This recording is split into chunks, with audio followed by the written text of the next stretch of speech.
Welcome to All Things Policy, a daily podcast by the Takshashila Institution. We are a bunch of policy nerds based in Bengaluru, and we like bringing fresh perspectives to Indian affairs and Indian perspectives to global affairs. So grab a cup of coffee, sit back, and join us for today's chat. Hello, and welcome to All Things Policy, a daily podcast brought to you by the Takshashila Institution. I'm Winnie, Communications Manager at the institution. Few months ago, the world witnessed a historic achievement in Earth observation technology. The NISAR satellite, a groundbreaking joint mission between NASA and ISRO, was successfully launched into orbit. This mission isn't just another milestone in space technology, it also represents a new era in global collaboration and planetary understanding. So, since its launch, NISAR has already begun sending back stunning radar images of Earth's surface, revealing intricate details of geological movements, vegetation changes, and even human impact on the environment. To discuss this in detail, I have with me Swati, who is a research analyst for the Geospatial program at the Takshashila Institution and also a very dear friend. And we Hi. will discuss, hi Swati, and we will discuss the story behind NISAR, how it began, what it does, and why it matters for both science and society. Hi again, Swati. Hello. So let's start at the very beginning. Every great mission starts with an idea, like a spark of Right. vision, right? So can you take us back to how the idea for NISAR was first conceived? Like what global challenges or scientific questions inspired NASA and ISRO to come together for this ambitious project? Yeah. So these space collaboration, that one we always, used to hear about as an example was this International Space Station, okay, like where countries actually came together to, do research or make observations beyond our Earth's domains and things like that. So this is kind of something like that in the geospatial sector itself, where the concept of NICER basically first materialized from this shared vision between America's space agency, that is NASA, and India's space agency, ISRO, which is to develop a highly advanced satellite capable of things like all weather, day and night Earth imaging, understanding both of their expertise and bringing that to, a common table. So specific things like, for example, when we normally have these Earth observation satellites, they work on something called optical imagery, which we'll discuss it later in the podcast. Things where they are not able to visualize things, probably if there are clouds or if it's night, you're not able to see or capture the Earth images, which might be actually crucial from a research or even the policy making perspective. That's where they came up with these capabilities of something called a synthetic aperture radar. So the NICER full form stands at NASA ISRO, which is showing the collaboration, and SAR stands for something called synthetic aperture radar. So to bring this expertise of NASA's radar technology and ISRO's satellite engineering, ISRO's ability to, create products at affordable and rates with a good quality when it comes to satellites or even satellite launch services. And NASA's leadership in radar technology actually is evident through its already established missions. Like there is something called Shuttle Radar Topography Mission, which kind of started like 25 years ago. They were able to actually monitor Earth's surface in extremely minute details, like not just the land areas, but also they were able to bring in capabilities of mapping ocean beds, so you understand what kind of elevations actually lie below the water. And there's something called CSAT satellites, which were there from 1978 itself, which was actually based on these remote sensing data or remote sensing information for civilian purposes, not because every invention like these satellite capabilities initially started in the defense domains or to provide some national security benefits and things like that. But NASA also pioneered when it came to the civilian utilities of this geospatial information itself. And recently, they also had another exported satellite output called something called Soil Moisture Active Passive Mission, which was also able to give other scientific details, like understand how probably Earth's water cycle, changes other parameters in the biosphere, And it also used very technically advanced radar instruments, which helps reduces latency in, image capturing, image receiving, image processing, and things like that. When it comes to ISRO, of course, the satellite engineering and their launch services have been in the good names for a long time, from our PSLV, which was also used here. And also something like when we had our Mangalyaan mission, our Mars missions, or our Chandrayaan missions, they were the ability to demonstrate a certain kind of excellence, more than like 50 successful launches. And ISRO also has their own Earth observing satellites also, where they have Cartosat, which still kind of captures images for Earth observation. And they have something called RISAT, RISAT, and they have multiple number of RISAT satellites actually, which focuses specifically on these radar imaging capabilities. And of course, these workhorse GSLV, PSL launch vehicles have been continuously in usage from so many years. So yes, of course, there was sure expertise which could come together and create better products.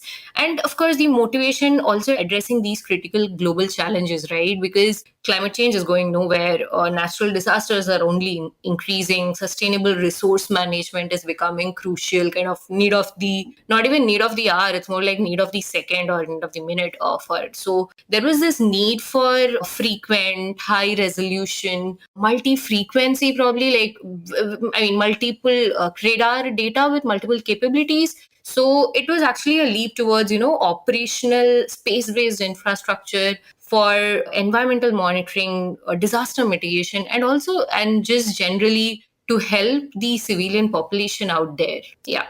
So I want to dig a bit deeper into this whole partnership between NASA and ISRO. So the partnership between them is like truly a landmark in international cooperation, right? So when did this formal alliance for like NISAR actually begin? So maybe you could walk us through those early stages, right? The discussions, the agreements, the shared goals. So like also like what were some of the challenges or the breakthroughs as the two major space agencies with different systems and resources started working side by side? And what does this partnership tell us about how global collaboration in space exploration is changing in the 21st century? Right. Yeah. So to start with, every geopolitical events that happen across the globe also influences any development in geospatial sector. We can surely say that. So to start with, the formal alliance between NASA and ISRO for this NISA mission began somewhere in 2014, when both agencies came together, signed a partnership agreement, and it at that time itself made the news of being significant collaboration and this earth observation thing, right? Because what we normally hear is something like the defense collaborations are pretty common between nations, right? Even satellite launch, these component makings and things like that were pretty common, because there were these global leaders like Russia and USA who were kind of supporting other smaller nations when it comes to this geospatial development. But ISRO has shown kind of a remarkable success when it comes to the development of the remote sensing capabilities itself. So having this partnership was kind of, giving that credibility to ISRO as a capable organization when it is about developments in the Earth observation domain itself. So actually, and also the partnership or the discussions before about this mission itself was, I remember, happened quite a few years before 2014 also. I think around 2010 itself, the discussions were starting. And I guess once our MOM mission, the Mars missions and Chandrayaan missions kind of showed success, NICER was an unstoppable collaboration. So there were also a lot of technical discussions, of course, which came in the beginning, because you had to kind of share responsibilities, right? So what are your expertise? Which organization will take care of, what will be the component in the project or in the mission that they'll be working on? So NASA had, of course, the focus on building something called the L-band synthetic aperture radar, right? So to start with, I'll just like define synthetic aperture radar if possible. So this is a technology which has been in this satellite development sector for quite a few years. And the specialty is that it can actually capture images even if there are clouds, if it is day or night. So it was quite a different capability when it came to the sensors which the normal Earth observation satellites had. And it worked on something called the L band, which is whenever these satellites work, they work in collecting data in certain frequencies of the radiations which are there in the atmosphere, and they kind of capture the information which will be available in that particular radiation band, and that band is specified by its frequency, its wavelength, so this NASA's expertise came in this decades of experience with this radar remote sensing itself, and also their data processing. Once they captured the image, the levels of processing that they could do with the remote sensing data itself was also commendable. So that was the responsibility which they took with the NICER mission. If you notice the satellite images which actually came out from the NICER, at least I think in September, 2 or 3 images, they were released by NASA itself. So currently they are aiming to host the certain processed kind of data sets, and a certain kind of data sets are going to be hosted by the National Remote Sensing Center of ISRO, which is actually the national body in India to, collect data, host data, manage remote sensing data itself. And ISRO also committed to providing something called the S-band radar system. So it is a different frequency of data, quite different from L-band. I think I'll not be able to remember the exact numerical values, but it changes around these 2.5 gigahertz frequencies. And so what happens is when you have multiple band-based radar systems, it means it also includes a sophisticated technology of radars, or how the antennas are pointed in a satellite. If you've seen these images of satellites of space, right, you'll see a lot of solar coating and some kind of wires which hang out. So these antennas play a very crucial role in kind of capturing the radiations and then, processing the data. So, and also ISRO was responsible for something called the spacecraft bus, which is basically, satellite's main body and the support structure, and of course the launch vehicle. So I'm guessing the satellites, all these components came with ISRO's ability to, create these things at a certain cost, at a certain expertise, and at a certain quality also. And they used something called the GSLV Mark II rocket for this particular launch, which is the latest under the ISRO's launch vehicles, and it can carry humongous weight. Has been demonstrating ISRO's confidence and reliability in these capabilities. Also, there were joint science teams which were formed. Researchers were coming in from both the organizations, and there were also focus on what will this data serve, if it is for disaster, if it is for environment or resource management, how do you combine it, how do you divide the responsibilities with respect to data which has to be released in these specific sectors. And what also made this partnership unique was the scale of technological integration, right? Merging two complex radar systems, creating such, having a collaboration with so much investment, and also giving that successful output to it. So it, as you said, it is the costliest Earth observation mission that has come out yet.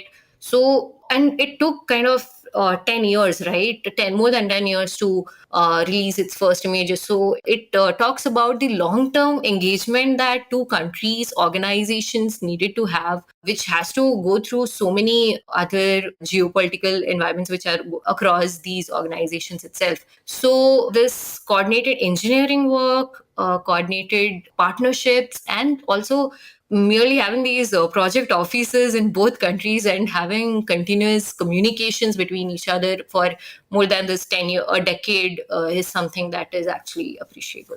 That's quite interesting. So, Nisar has been described as one of the most significant Earth observation missions of our time. But let's unpack that a bit. Why is this mission so important? In a world which is increasingly affected by climate change, natural disasters, and environmental degradation, what role can NISAR play in helping humanity understand and respond to these challenges? Do you think it could transform how scientists and even policymakers approach issues like glacier retreat, deforestation, urban growth, and other stuff? Right. So, as I said, right, we'll have to, the points to notice first, of course, that dual frequency radar system, right, where both organizations are giving radar systems of which are capable of capturing data in certain bands of the electromagnetic radiations in the atmosphere, which comes and its ability to process images according to that data.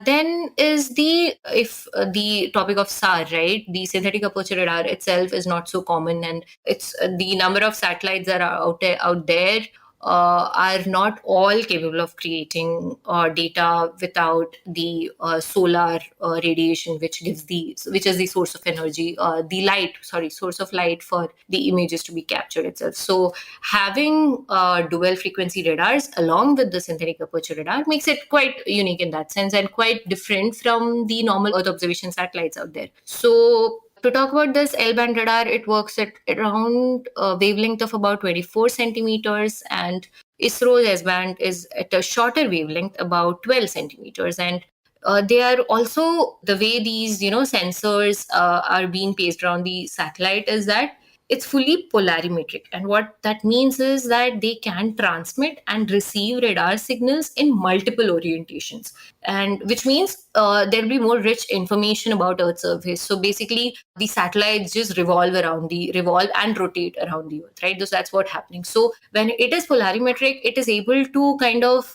capture images at multiple angles, if you want to understand in kind of a simple language, not just a top view image or like different kind of views that we have, right? When we have a, what do you call, a three-dimensional shape, it could be viewed differently from certain angles. So the ability that the sensor can have a usable image, can give out a usable image from the different directions or different orientations, is again something special to this mission. And the NASA's radar system is also effective at penetrating something called vegetation canopy. To say that, to simplify it, it's basically if there is a forest area, right? Kind of the canopy at the top or the trees are so thick that it's difficult to probably penetrate or get these radar signals to the soil region or the bottom of the forest area and then capture it back. So having this radar is actually useful in measuring those kind of parameters, however canopy thick area it would be. So it is useful when it comes to forest monitoring. So understand if the soil in the forest itself is in a good condition, or to understand how fertile the land there is, to understand if there are changes in the forest cover itself. Are there being trees being cut, and what are the kind of green cover that a particular area has. So tracking deforestation becomes something very useful, and also going, not just learning about the tree, right? Something, studying the ecosystems which will be beneath this tree cover, which might be hidden for a normal drone image or a normal optical image. That's kind of now possible with this kind of bands being there. It also kind of gives this millimeter level precisions, which is very important in satellite images. So the better resolution, which is basically this resolution, I mean the spatial resolution. So when satellite is capturing an image, it will have a certain dimension, right? It is not capturing the whole Earth at one go. It's basically capturing something like a rectangle shape with a certain kind of width and length. So the smaller it can capture that, which means it will have better definition of this, right? If it can capture an area which is as small as something like 10 meters square from space, and this is like, we're talking like thousands of kilometers of distance from that, if it's able to capture an image that small and that in such good quality, it makes a lot of work quite easy, because it's not easy for humans in general to just go to these dense forest areas which might be at some mountain tops or have such difficult terrain to reach itself. And when we have this kind of data, it becomes also critical for disaster monitoring, right? Because if there is a landslide which would be happening at the top of those things, you have a data to understand, okay, how the lower areas would be impacted if something like that happens. Something like volcanic activity could be mapped at such better resolutions, because you can clearly distinguish what is a volcanic eruption than from a normal mountainous events that would be happening around there.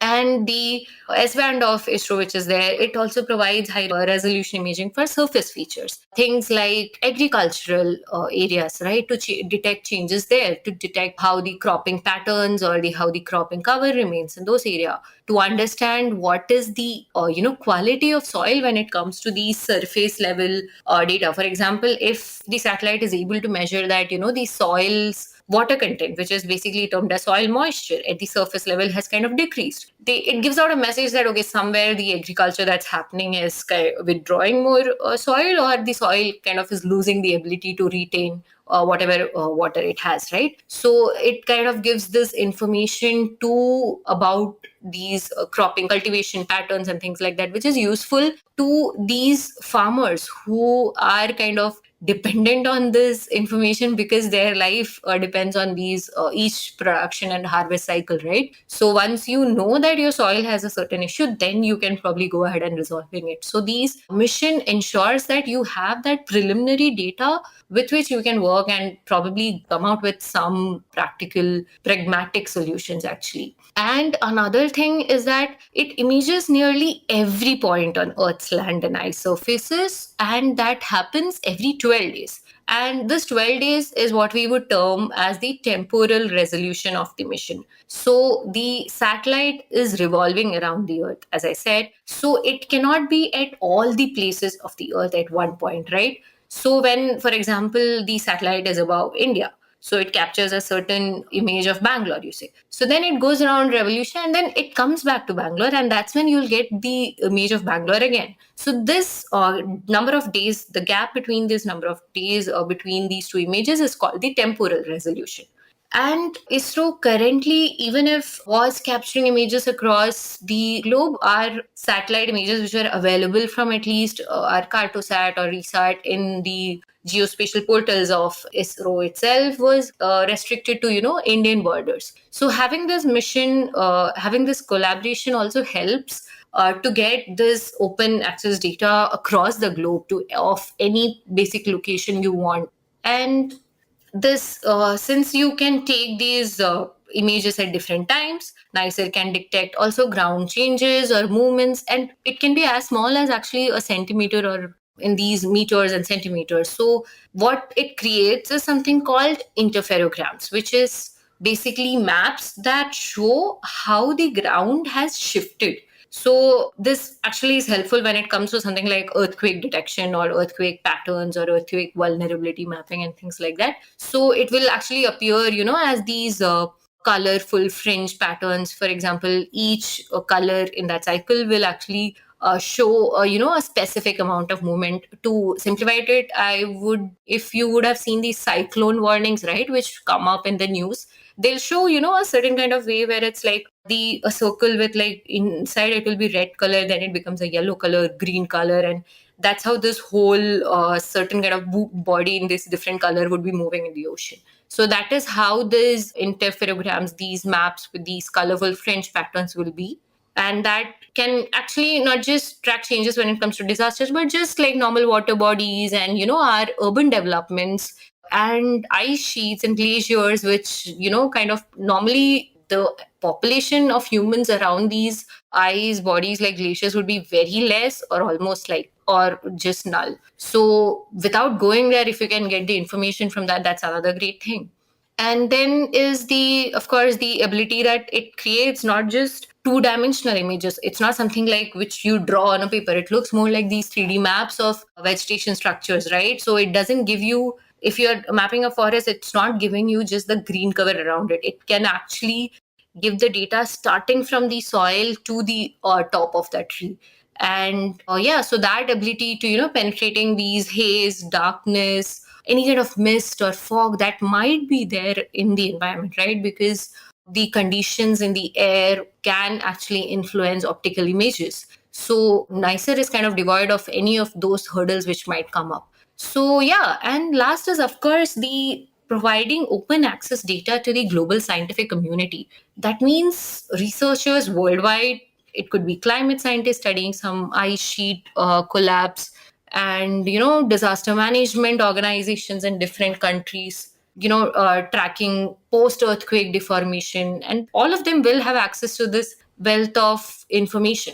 The satellite is kind of expected to generate 85 terabytes of data every single day, making it also, as we said, the largest Earth observation data source ever created.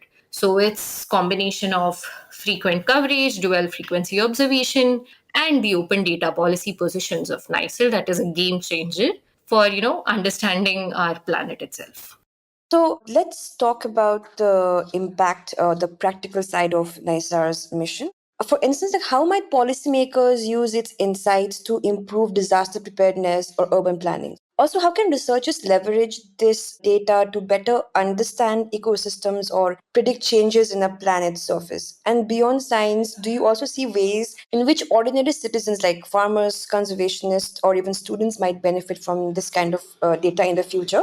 Right. So let's just use examples and try to understand this, right? For something like urban planning. So policymakers can now monitor land subsidence or the how cities might be prone to something called a landslide or something sea level rise. And as we, hear like cities are sinking some sea level rise, or to actually map if the soil has, groundwater below it, so that when there is a population, it has enough water to survive and things like that. So this kind of data can help that understanding what this neighborhood is capable of to allow the certain kind of planning to happen there, right? For research and scientists, climate scientists are going to be important in the coming years, because it's like this climate change is kind of the hidden player when it comes to any changes happening in across the globe, right? It is like that enemy which everybody has to come together and fight for. So understanding how probably glaciers are melting or changing in something like Antarctica is actually relevant to India to understand how it can probably preserve its own glaciers, or how it can contribute to control the temperature rise across the globe itself. And studying more disasters or studying more patterns in when it comes to earthquakes or fault line movements of the earth, and having that data allows these scientists to create better models, and which might not be 100% precise, but at least will be precise more than what the capabilities that these other missions currently give, right? And when it comes to geospatial sector, is having the ability to show that it's able to create these dual frequency or radars gives more scope for Earth observation satellites. So instead of having multiple satellites, which is also taking up a lot of space in the space, gives like an incentive that you'll need only one satellite to create multiple frequency datas which might be processed, combined, and things like that. So, and to talk about society, I think we need a certain kind of resilience when it comes to disasters, which especially create, natural disasters, which we might not be able to control. So everything that we can possibly prepare for is how to locate a place, if it is dangerous enough or not. If there is something called food security that we need to take care of, we need to understand if our farmers and the land that they're working on gives the output that is required to feed a certain country or a certain community itself. And the kind of coastlines that most countries have, like there are very few countries who would not have to worry about sea level rise or our coastal land sinking at all. So since India also has such a large coastline, it has to worry about the kind of sand erosions that happens there, the number of cyclones that it has to go through, like even the recent one in Andhra. So we are not going to be devoid of disasters, but so what we can do is, prepare ourselves better to face these things. And yeah, and of course, it's the open data advantage, which allows that you don't have to be somebody with a certain project in hand or certain academic need to go through or to find these data, right? Everybody having the access to a certain kind of data can create a certain kind of curiosity, and hence create a certain kind of development in that domain itself, is what I think. Yeah. India has played a crucial role in this mission, both technically and symbolically, right? So, from your perspective, where does India stand in this whole NISA project? Why is this mission so significant for India's space ambitions, and how does it strengthen ISRO's position as a leader in Earth observation and international collaboration? Do you think this sets the stage for India to take on more global joint missions in the years to come? Oh, definitely. And I hope it does that, because so I think ISRO has kind of made a name in the global space market itself. So it is a credible space organization, right? Smaller countries like Philippines, and they have actually came up with to ISRO when it comes to these satellite launches. So ISRO has also collaborated with these certain countries when it comes to launching the other country satellites and providing them data. Even with Singapore, they have had collaborations. So of course, it is a critical and credible space organization that is there, and there are very few around the world, right? Or the larger nations and the developed nations, as I would say, it's like the US has one, and or Russia, China, Europe has its own space agencies, which so ISRO is kind of comparable to all of them, and it's kind of there in the equal standing when it comes to its capabilities. So, and then having a successful launch is very important to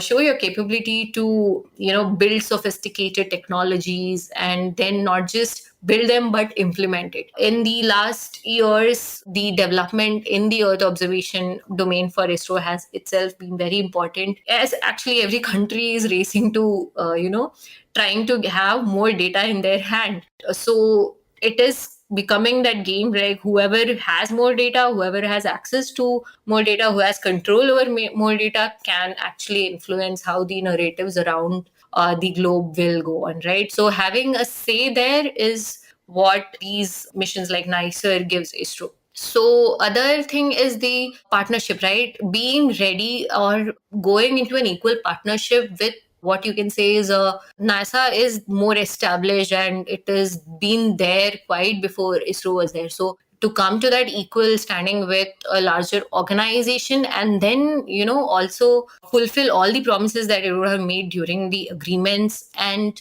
have those outputs out there, it kind of opens doors to ISRO itself and India's space sector and geospatial sector itself. So it kind of allows more collaborations possibility to happen, and I do hope that it happens. Also, when it comes to India's geospatial intelligence itself, having its own data, high quality, high resolution, quite frequently to be had to having that data is important, right? If you have a certain threatening event in your territory, you can't be waiting to ask another organization if it has a satellite image of that certain date and then wait for them to respond. It's always better to have something in your hand so that it supports your decision making accordingly for the event itself, right? So we have seen how much hazard prone and disaster prone the country itself is around. Like it can be the Himalayas, it can be the southern states, it can be the northeast. We have everything. We face droughts, we face floods, a number of cyclones, landslides, and of course the anthropogenic disasters which come with like forest fires or a dam breaking under construction and things like that. So it is very important to own the data that you have, so that it is true data and it's actual data, and nobody else controls the narratives which would happen, because you can now counter it with that certain kind of proof, right? So, and things like development, right? When we are moving towards larger urbanization and trying to enhance our economic capabilities, we need to have these land data or these spatial information to have certain decisions in our hand. If we have to develop an industrial city, we need to know the exact location and the safety of that particular area from everything else. And if we have to ensure our food security, we need to give the information of how good the soil is, how good the plants are to the farmers, so that they can take preemptive steps or they can plan accordingly if there is a possible loss coming from that. And opening up the data for the public, it's something that aligns with ISRO's policies, something aligns with national geospatial policy, where India is aiming to bring in more collaborators, more people into the sector itself. So this one mission is just that, a stepping stone into the whole world of opportunities that lies for not just ISRO, the researchers, the enthusiasts, or climate enthusiasts, or other kind of people who like to, play with satellite data and create crucial or useful outputs for the communities itself. So, last question, Swati. Yeah. So as we look towards the future, NISAR feels more like more than just a satellite, right? It's a symbol of hope. So hope for a better understanding of a planet, for resilience against natural disasters, and for the power of collaboration across borders. So what do you think NISA represents for the next generation of scientists and dreamers? And how do missions like this remind us, of what humanity can achieve when science and cooperation come together like this? Oof, that sounds more like a statement than a question. I'll actually keep the answer very short because I think you kind of answered the question itself in this statement. So yes, what it aims is that probably, of course, there will be a certain kind of market race in when it comes to these sectors, right? When it is about satellite launches, it can be about the data, anything, there will be a certain kind of race. But I think what is the lesson is that when stakeholders, when policymakers, when experts or come together, they actually create something much more important, much more effective, and yeah, much more beautiful, I guess. Yeah, that's it. I would like to actually close the thing there. Yeah. So thank you so much for sharing your insights today, Swati.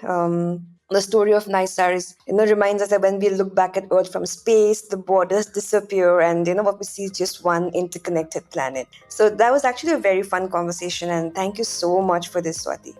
Thank you. Thank you so much. Bye. If you liked our show, dive into Takshashila's research on technology, strategy, and economic affairs. Check us out at our Twitter handle @TakshashilaINST or our website takshashila.org.in.